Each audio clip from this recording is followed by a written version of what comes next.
আজিৰ পৰা প্ৰায় 2800জন হজযাত্ৰী উত্তৰ পূৰ্বাঞ্চলৰ পৰা আপোনাৰ গুৱাহাটীৰ পৰা পবিত্ৰ মক্কা মদিনালৈকে হজ কৰিবৰ কাৰণে গৈ আছে। অসম চৰকাৰৰ মাননীয় মুখ্যমন্ত্ৰী ডক্টৰ হিমন্ত বিশ্ব শৰ্মা ডাঙৰীয়াই হজযাত্ৰীসকলৰ সুবিধাৰ্থৰ কাৰণে সকলোখিনি ব্যৱস্থা অসম চৰকাৰে কৰি দিছে। মাননীয় মুখ্যমন্ত্ৰী মহোদয়ে সকলো ধৰণৰ ব্যৱস্থা ইয়াতে আপোনাৰ নাৰ্ছ ডক্টৰৰ পৰা আৰম্ভ কৰি সকলোখিনি কৰি দিছে। কোনো ধৰণৰ অসুবিধা হোৱা নাই, খুব চিষ্টেমেটিকভাৱে কৰিছে। আৰু আজি প্ৰথমটো হজযাত্ৰীৰ দল আপোনাৰ ৰাতিপুৱা 6:40 ইয়াৰ পৰা ৰাওনা হৈছে। গতিকে আমি উত্তৰ পূৰ্বাঞ্চল যুটীয়া হজ কমিটিয়েও এই ক্ষেত্ৰত আমি সহযোগ কৰি আছোঁ। উত্তৰ পূৰ্বাঞ্চল যুটীয়া হজ কমিটিয়ে অসম চৰকাৰে যেনেকুৱা ধৰণৰ সহায় সহযোগিতা কৰিছে তাৰ কাৰণে আমি উত্তৰ পূৰ্বাঞ্চলৰ যুটীয়া হজ কমিটি অসম চৰকাৰকো ধন্যবাদ জনাইছোঁ, মাননীয় মুখ্যমন্ত্ৰী ডাঙৰীয়াকো ধন্যবাদ জনাইছোঁ।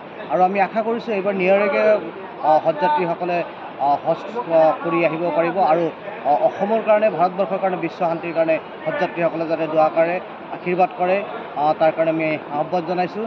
আৰু অসম চৰকাৰক আমি সুন্দৰভাৱে কামখিনি কৰি দিয়াৰ কাৰণে, সকলোখিনি কাম কৰি দিয়াৰ কাৰণে আমি অসম চৰকাৰ আৰু অসম চৰকাৰৰ মাননীয় মুখ্যমন্ত্ৰী ডক্টৰ হিমন্ত বিশ্ব শৰ্মা ডাঙৰীয়াক বহুত বহুত ধন্যবাদ জ্ঞাপন কৰিছোঁ। আপুনি বিচৰা বাতৰি পাব কেৱল নিউজ 18 এপত। নিউজ 18 এপ ডাউনলোড কৰিবলৈ স্কেন কৰক এই QR কোড। গুগল প্লে ষ্টৰতো পাব এই নিউজ 18 এপ।